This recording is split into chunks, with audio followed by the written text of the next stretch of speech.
The pitch-black New York countryside was freezing, and the shadow moving through the saloon owner's mansion was dead silent. A wealthy heir, a man used to taking whatever he wanted, stared into the dark with shaking iron revolver, realizing his expensive guards had vanished without a single cry. If you think a man losing his power is scarier than losing his gold, comment where you are watching from right now. The cold winter wind of 1882 was rattling the gas lamps across Manhattan, blowing smoke from the chimneys into a gray sky. Inside the massive brick walls of Columbia College, the hallways smelled of stale tobacco and expensive European perfumes, dividing the students into two different worlds. There were the poor kids who worked 15 hours a day just to buy bread, and there were the rich heirs who bought their degrees with gold coins. Clara was one of the poor ones. She was 18, thin, with sharp, dark eyes that didn't have any city fear or fake style in them. She wore a heavy hand-knitted woolen shawl, a faded calico dress, and thick leather boots that had seen too many miles. Clara grew up out west, where the nearest neighbor was a hard 3-day ride through wild territory, where the only law was a loaded rifle and a hunter's wits. She came to New York with one single goal: get her education. She lived with her Aunt Mary in a tiny, cramped tenement room on the edge of the city, spending 2 hours walking each way, every day. She spent her nights writing down every lecture in a clean, sharp script. On the other side of the hall was Julian and his wealthy gang. Julian was the son of a powerful man whose name small shopkeepers only whispered in total fear. He arrived at the college steps in a shiny black horse carriage with leather seats and heavy gold trim, wearing a tailor-wool coat and a thick gold chain across his vest. He always had two guys with him. Silas was a mountain of muscle with a dead, brutal look in his eyes, serving as Julian's attack dog. Thomas was the son of a city politician, a cowardly boy who loved taking quick sketches on a small pad to show off to the other rich kids later. For them, the college was just a social club, a place where they could break weaker people without anyone stopping them. Clara became their target not because she was beautiful or poor, but because she never lowered her head. When Julian walked down the hall, regular students pressed themselves against the brick walls to stay out of his way. Clara didn't move. She stood right by the frosted window, reading her textbook. When Julian purposely slammed his heavy shoulder into hers, she didn't apologize or flinch. She just raised her eyes. Her look was calm, steady, and freezing cold. It was the exact same way her grandfather used to look at a wolf track that had come too close to their cabin. That cold look drove Julian absolutely crazy. In his world, ordinary people were supposed to tremble. The bet was made that very afternoon in the smoky saloon down the street over a case of expensive imported whiskey. Julian told his friends that within a single week, this wild country girl would be crawling on her knees in the mud, begging him for mercy. The plan was dirty and simple, just like everything else they did. On Friday evening, Thomas walked up to Clara after the last class, acting nervous and shy. He told her he'd found some rare, expensive textbooks on trade law that she desperately needed for her final paper. He offered to meet her at a quiet dinner spot later that night to hand over the heavy books.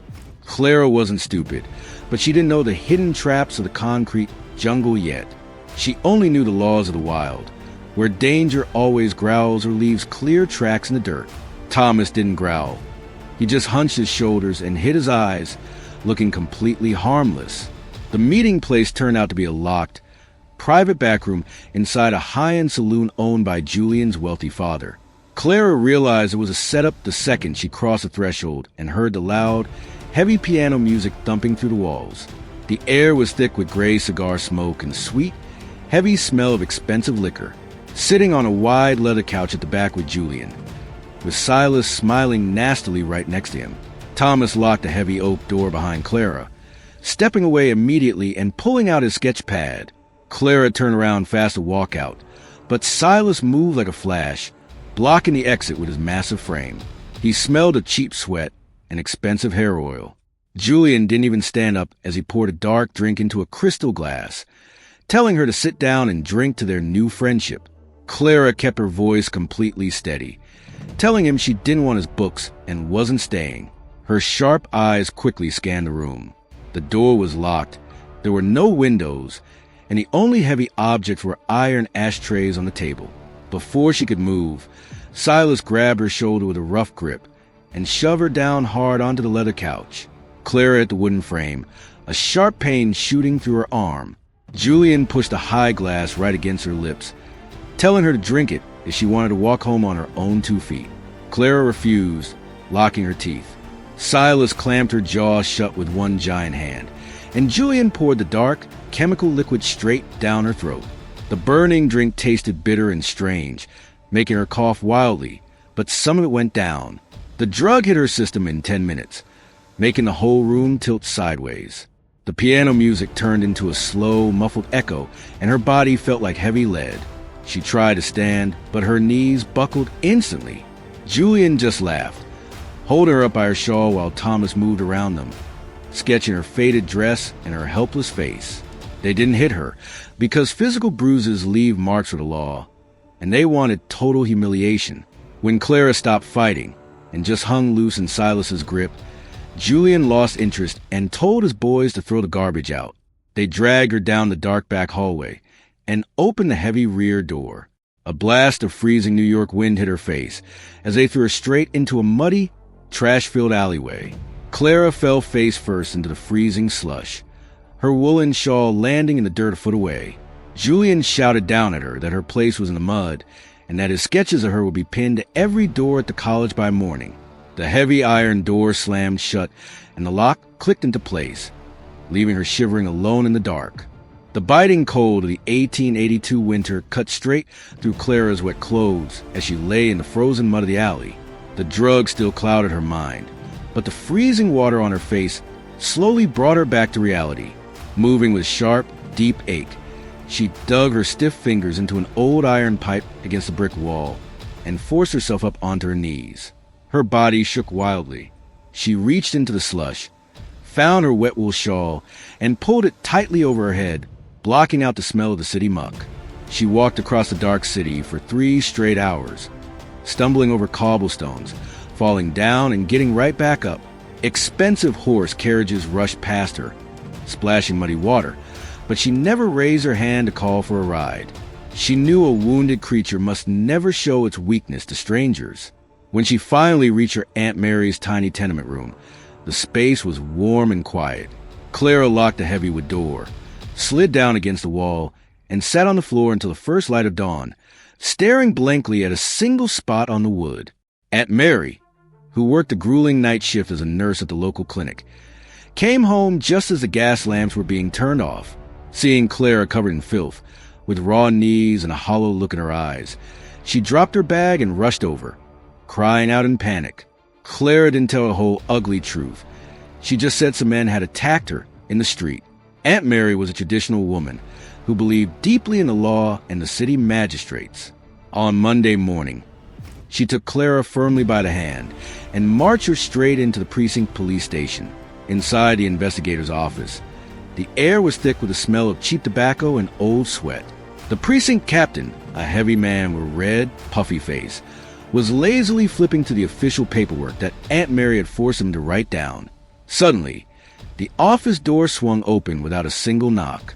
Julian walked right into the room wearing a tailor wool overcoat, looking fresh, clean, and smiling like a king. Silas stood right behind him like a dark wall. The captain's face changed in an instant. He dropped his charcoal pen, stood up fast, and reached out his hand with a fake, eager smile to greet the wealthy heir. Julian shook the man's hand without even looking at him, keeping his arrogant eyes locked right on Clara.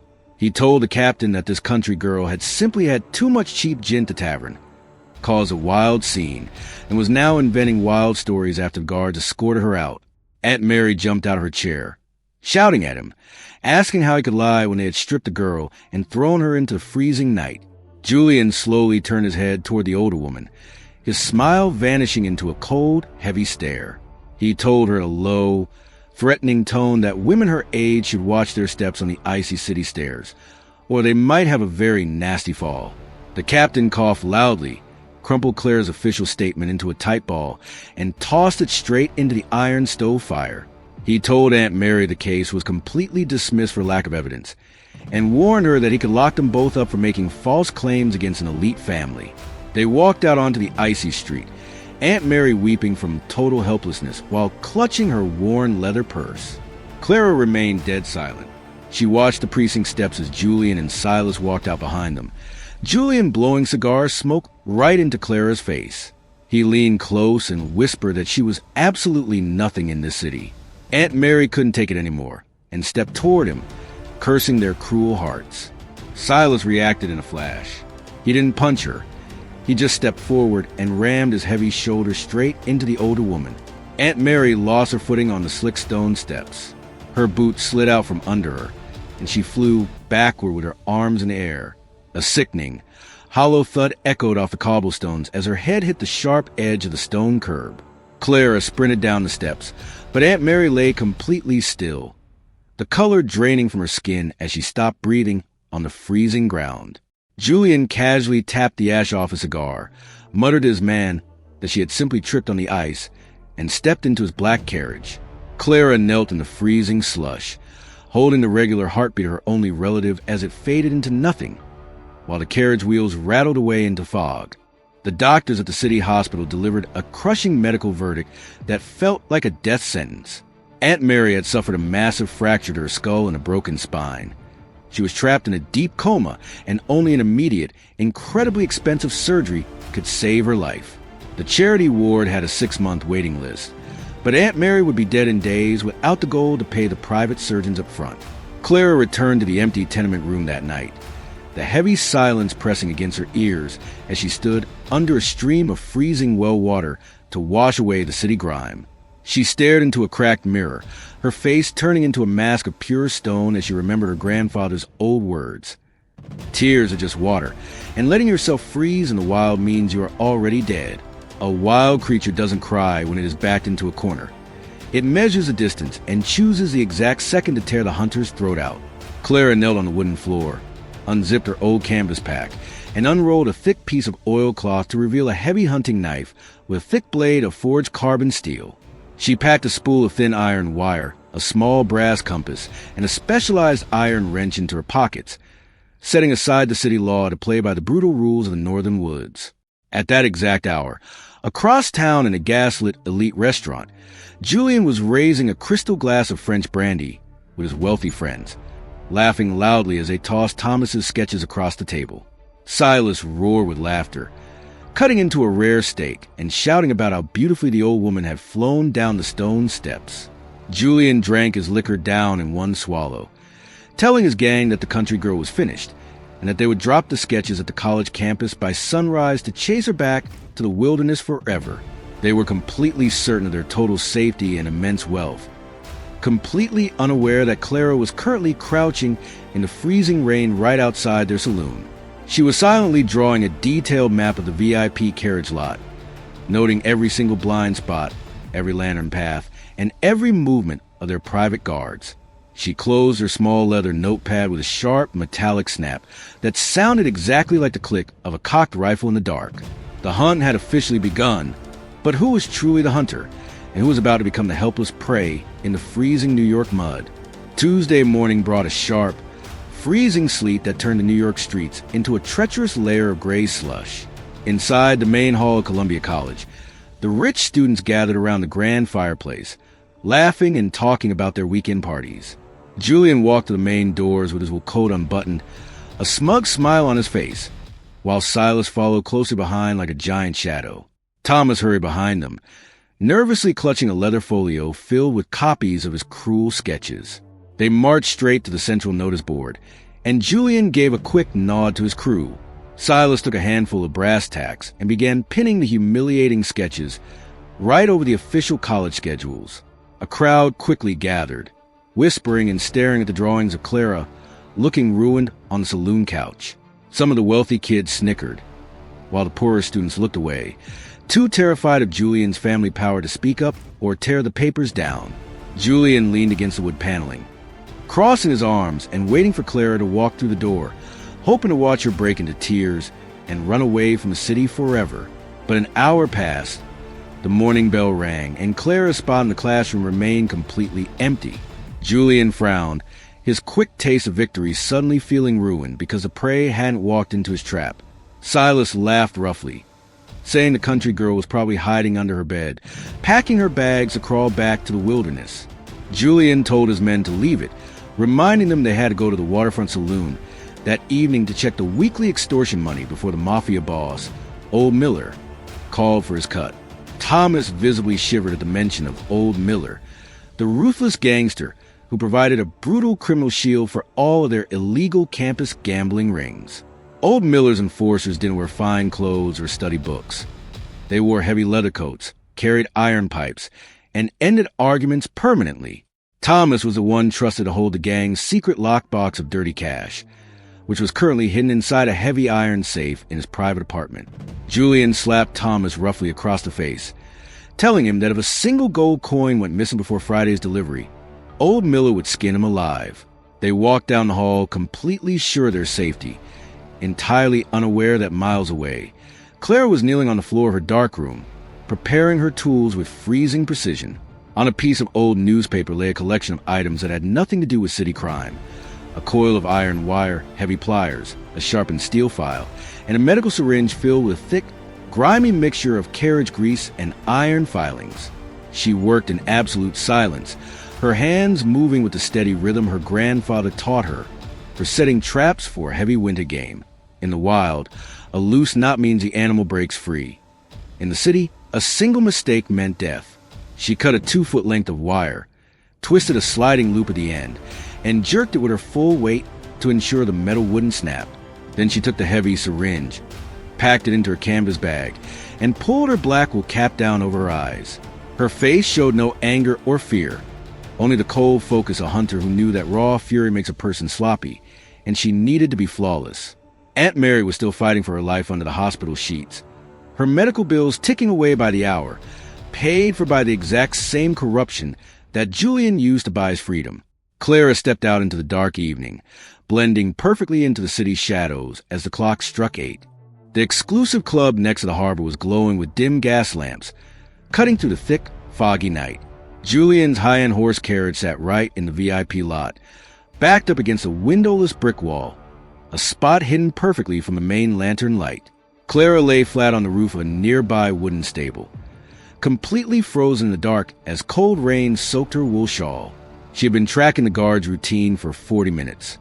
He walked the perimeter every 10 minutes, stopped to light a pipe, and took exactly 3 minutes to return to the front door. The moment his boots clicked around the corner, Clara dropped silently onto the muddy grass, moving like a ghost without making a single sound. She slid under the heavy chassis of the carriage, holding a small brass lantern between her teeth to light up the complicated brake bars and wheel rods. Her grandfather had made her rebuild heavy wagon axles with her eyes closed, and she knew exactly how to twist the metal connections. She didn't cut the leather brake straps, because a puddle of fluid on the cobblestones would warn the driver before they even left the lot. Instead, she used her iron wrench to subtly loosen the main bolt on the front axle rod by just half a turn. At low speeds, the steering and brakes would feel perfectly normal, but the moment the horses accelerated, the vibrations would work the bolt loose, turning the heavy carriage into an unstoppable weapon of rolling iron. Within 2 minutes, she slipped out from under the wheels and stood by the driver's seat, sliding her thin iron file through the window gap to pop the internal wooden latch. She pushed the door open just enough to reach inside the dark cabin, which smelled of expensive tobacco and leather. Clara took the heavy iron wire she had twisted into a loop that morning and wrapped it tightly around the steering handle, binding it so hard it would require a metal cutter to undo. To the wire, she pinned one of Thomas's own sketches of her face, but she had drawn a thick, black cross right over the paper with a piece of charcoal. In the dim carriage light, it looked exactly like a death warrant. Clara closed the door soundlessly and melted back into the alley fog just as the guard walked back, completely missing the loose bolt and the dark warning inside. At 2 a.m, the saloon doors flew open and a drunken, shouting Julian stumbled out into the cold air with Silas and Thomas close behind. Julian climbed into the driver's seat, clicked his tongue to wake up the horses, and reached for the reins, but his fingers instantly hit the cold, jagged wire wrapped around the handle. He looked down, the alcohol completely vanishing from his brain as his eyes locked onto his own ruined sketch and the dark charcoal cross. Thomas let out a terrified whimper from the back seat, shaking violently as Julian screamed at Silas to pull out his pocket knife and cut the metal away. The small blade just slid uselessly against the thick iron wire, leaving Julian entirely frantic as he lashed the horses into a wild gallop, desperate to reach their private city mansion. The heavy carriage tore down the cobblestone avenue at a dangerous speed, the iron wheels clattering wildly against the stones as they hit the dark, steep hill leading toward the river. Julian tried to pull the brake lever to slow the horses before the sharp turn, but the loosened axle bolt finally snapped completely out of its socket. The steering bar slammed sideways, ripping Julian's hands open against the sharp wire as the entire carriage lost balance, snapping the wooden frame with a deafening crash. The massive carriage rolled violently onto its side, sliding across the wet stones and smashing hard into the iron supports of an old water tower. The wreckage lay completely still under the dim light of the river lanterns, the heavy silence broken only by the sound of a shattered wheel spinning uselessly in the cold air. Julian opened his eyes, coughing as a thick smell of split oil and broken wood filled his lungs, his face bleeding from hitting the iron frame. Silas lay groaning next to him with a broken collarbone, while Thomas curled into a terrified ball in the dirt, realizing their elite carriage was totally destroyed. Julian touched the steering bar with a shaking hand and saw the jagged wire was still there, covered in his own blood, proving this crash wasn't an accident. The country girl had planned this nightmare with perfect calculation, wanting to feel the absolute terror of a helpless fall before they even knew what hit them.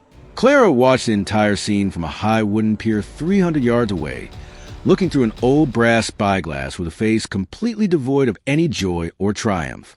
She didn't feel happy, because a hunter doesn't celebrate when a wild animal walks into a snare. She just lowered the glass and melted into the fog to finish her second task. She sprinted toward Thomas's private apartment building in the center town, knowing the weak link of the gang would break completely once his false sense of security was ripped away. Using the heavy rain to wash away her tracks, she scaled the iron fire escape at the back of the building, reaching the top floor window of Thomas's dark bedroom within minutes. She used her specialized file to pop the wooden frame loose, sliding inside the silent room which smelled of dirty dishes and unwashed sheets. She moved through the dark without touching a single piece of furniture, finding the heavy iron safe hidden behind a row of expensive wool vests in the closet.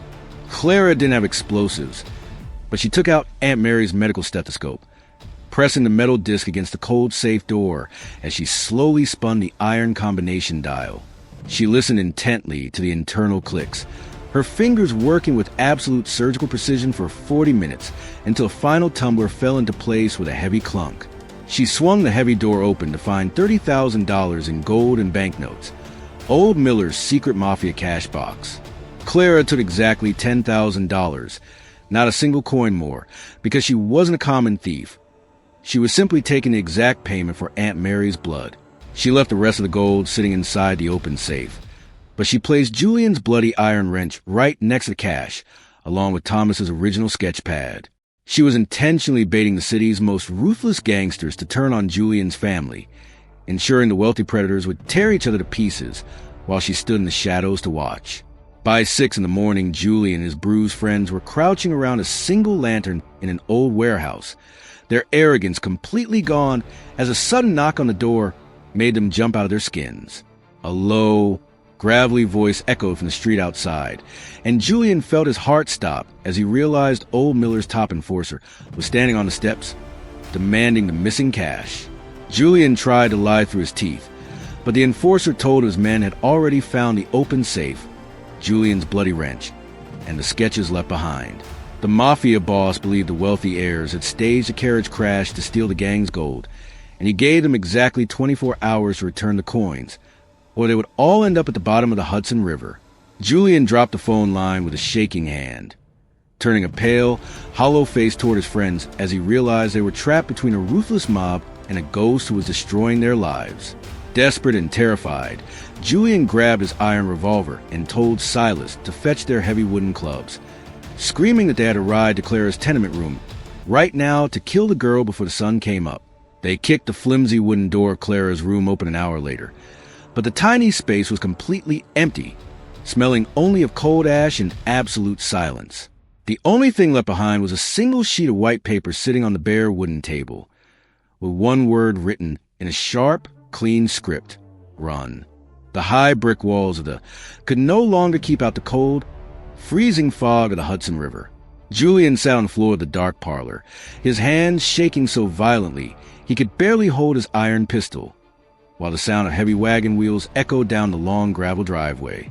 Old Miller's men had arrived, their dark wool coats melting into the mist as they surrounded the house to claim what was left of the ruined empire. Clara watched the entire collapse from the edge of the pine woods, her canvas pack slung over her shoulder, completely detached from the panic she had created. She had already left the $10,000 with the chief surgeon under a sworn oath, ensuring Aunt Mary would wake up in a warm hospital bed with the best care City Gold could buy. Clara turned her back on the concrete streets of New York, walking toward the northern train tracks to catch the steam engine back to the deep forest where the air was clean and the law was honest. Julian, Silas, and Thomas were left behind in the ruins of their own greed, stripped of their names and their family protection, doomed to spend the rest of their lives jumping at every shadow and every single click of a door lock. The city belongs to the rich until the wild comes to take it back. And if you want to see how a country girl rewrote the rules of the concrete jungle, smash that subscribe button right now.